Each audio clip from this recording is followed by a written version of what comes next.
morning and welcome to Morning Movie News. Today, instead of a viewer question, we're going to start out with something for the viewers. Now, as you might already know, Transformers 4 Age of Extinction comes out today on Blu-ray and DVD, and that Blu-ray is the very first one ever to be mixed with Dolby Atmos technology, and the Dolby company is very excited about it. So excited that they've given me 3 copies of the Blu-ray to give away to you. So how are we going to do this? Well, I've decided to bring back the one-sentence review challenge. Longtime Beyond the Trailer viewers are familiar with this. It's basically where you review the film in just one sentence. It's a little bit of a challenge. It's a fun one. We've had a lot of fun in the past doing that. It was a giveaway back then with a pair of free movie tickets, and it's a giveaway now. But instead of being in the comment section here, I want you to tweet me your one-sentence review. And we're going to make it a bit of a challenge because you're going to lose some characters. You have to tweet me, obviously, at Grace Randolph, but you also need to include hashtag Dolby Atmos in your review. So tweet me starting right now through the end of the day on Friday. And the reason I'm giving you so much time is to make sure I see everyone's one-sentence review entry. Now, tweet me, wait a little bit, and if in 24 hours I haven't favorited your tweet, I didn't see it. So then just tweet me again.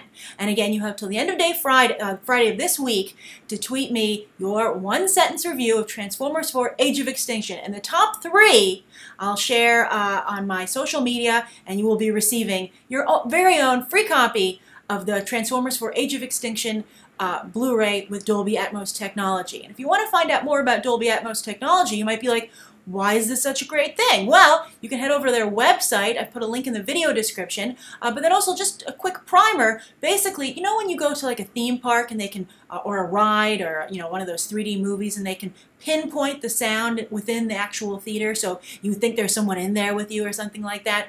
They're very good at creating those like sound special effects, I guess you could say.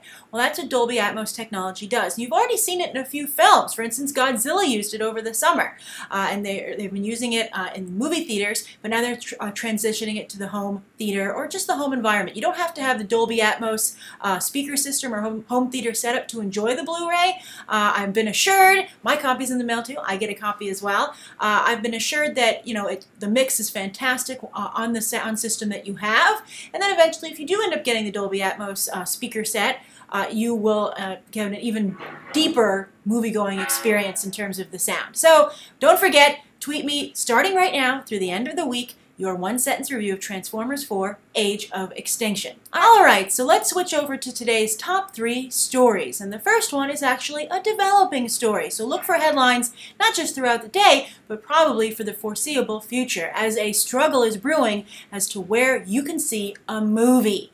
Now, there's a lot of change going on in the overall distribution practices in Hollywood. We talk a lot already about how the movie seasons, the traditional movie seasons, are fading away. Captain America: The Winter Soldier opened at the beginning of April, tremendously successful, and The Maze Runner has found success as a September release. But that's a change in the distribution methods that pleases everyone. It's more money for everyone, more movies year round. So Hollywood has no problems with that. But now a fight is brewing, and that's over where you can watch the movie. Now, you might recall that Jeffrey Katzenberg made his own, prediction a few weeks or months ago. We discussed it here on Morning Movie News, that you would pay for size. You could watch a movie in the theater, at home, or on your phone, and the resolution would be fixed at each price, so that you couldn't pay for a version on your phone and then watch it on your TV. That was his prediction, but Netflix has a different idea. As it was announced late last night, or late yesterday at least, that's why this is developing as we speak, that Netflix is going to release its first film in partnership with Harvey Weinstein and IMAX. Now that's quite the holy trinity when it comes to moviegoing, at least to the moviegoing audience. I think all of those brands are very well respected at this point, and they're coming together to release the sequel to Crouching Tiger, Hidden Dragon in August 2015.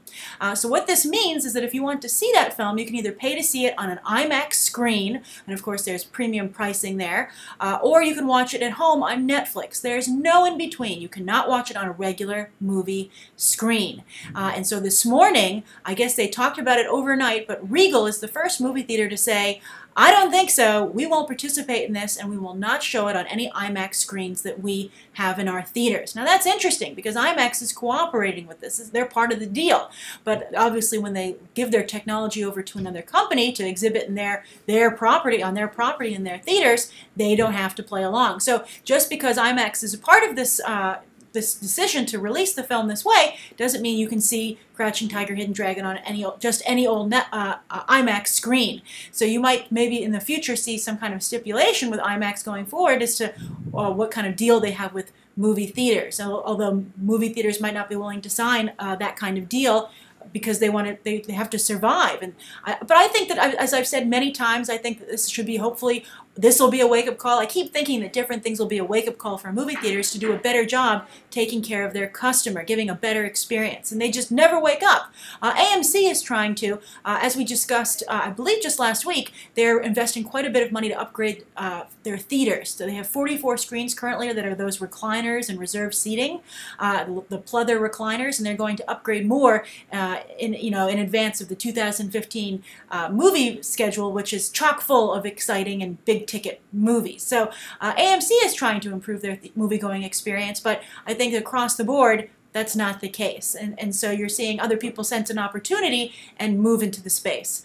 And Netflix is one of those places. They've had tremendous luck with television, and I think it makes sense for them to move into the feature film venue. I think that more and more people are opting to stay home. They're closing the window between when you can see a movie in theaters and when you can watch it at home on demand or on Netflix. And Netflix also has to do this to survive. This is a monster that Hollywood created because as they started to create their own streaming services, they didn't want to give the rights anymore to Netflix. So Netflix was finding all their content disappearing. So they were like, you know what? We just have to create our own content. And they seem to be doing just that with spectacular results, threatening results.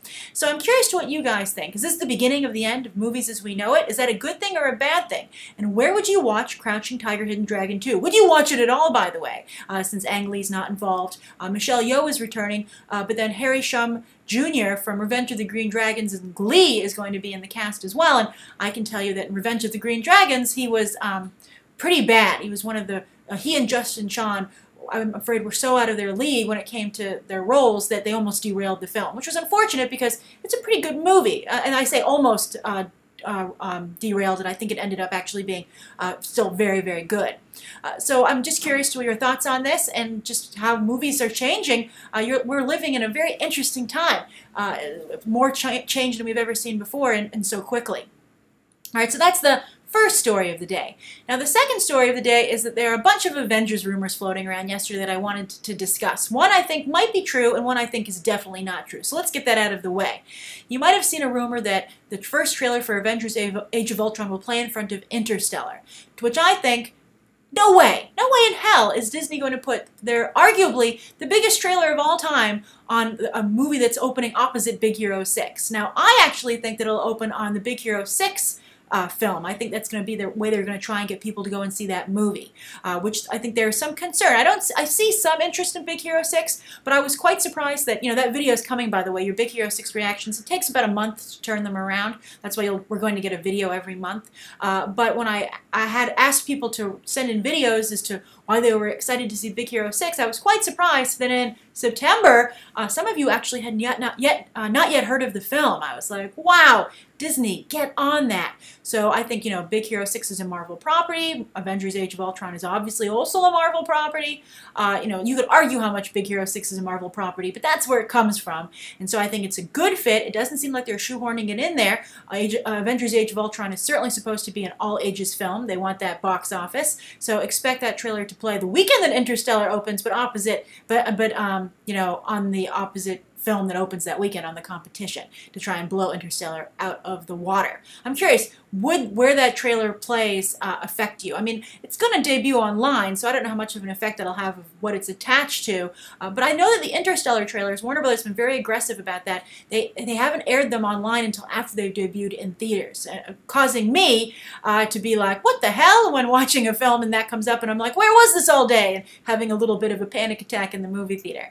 So that's the first rumor. The second rumor is that Avengers 3 might be a two-parter. They might split this movie into two. And the reasoning is because someone heard a rumor, someone had an inside source that said that's what Marvel was thinking of doing. And also, they have two release dates set, May 3rd in 2018 and 2019. And people are like, well, those aren't both Fridays, obviously, so they're trying to have the May 3rd follow-through because it's going to be the same film. So you can just say, Avengers 3, May 3rd, 2018 and 2019. That does sound pretty cool. So what's the reasoning? Now, there's two reasons that people have presented, and then there's another reason that I think makes this seem also like it might be possible. The first is that, Marvel wants to maybe sell the idea that Thanos is such a big villain that he needs two movies. Now, from what I saw in Guardians of the Galaxy, I think Josh Brolin did not really bring it when it comes to Thanos, and I be hard-pressed to see how anyone could argue otherwise, even though you might have enjoyed the movie more than I overall, Guardians of the Galaxy. I thought that Thanos was like, really? This is it? This is the big bad? This is the boss-level person for the entire Marvel Cinematic Universe? Marvel, why are your villains so bad? But they're saying, okay, well, we need two movies for him. And then also the other thing is that Vin Diesel has, been very chatty about his discussions with Marvel, and he's, of course, the voice of Groot. Some speculation he might be Black Bolt in the Inhumans. And he said, oh, Marvel talked to me about some amazing stuff really far down the line of the merging of brands. And, of course, after Guardians of the Galaxy was so successful, I think it's very clear, and also if they're going to make an Inhumans film, which it seems like they're going to do based on all the groundwork they're laying right now in the comic book department with the Inhumans book, etc., that they're developing a Marvel cosmic cinematic universe. So Avengers 3 would be where those two things come together. And you might very well need two movies to pull that off, considering you have two teams to bring together, not just a few different characters. So that's like, what is that going to be like?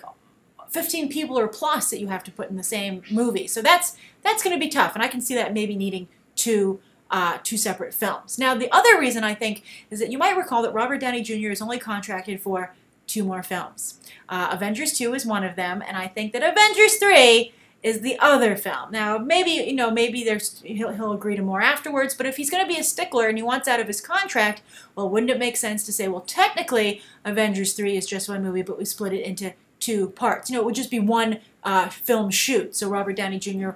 Couldn't really say that he was doing a double commitment. So that might be a loophole that Marvel can get around to get extra Robert Downey, for an extra year. So I'm curious what you think. I mean, a lot of people haven't been so happy about splitting up these books into 2, the final book in these series into 2 different films.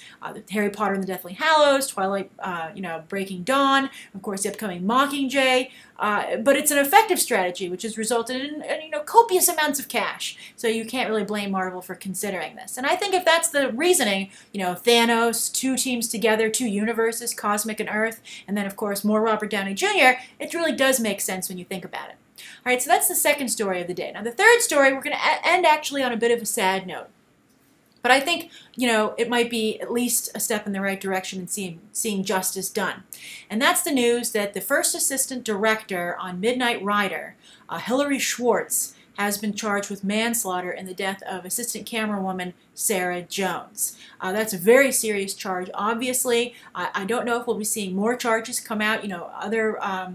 Other members of the filmmaking team, notably the director and the producer, have had to go in and turn themselves in, and so we might see more charges coming forward. But this is the first official charge. There's a civil suit going on as well that Sarah Jones's parents are also levying against the filmmakers, but this is a criminal charge. And Hilary Schwartz is a very experienced first assistant director. She's worked on The Italian Job, We Are Marshall, Disney's John Carter, done a lot of television, but at the same time, with all that experience, she should have known, I think, and I think a lot of people feel this way, that you shouldn't shoot on train tracks without any permit, any permission, any authorization, or even from not only the people who run that railroad track, but also just so they are aware that you're there.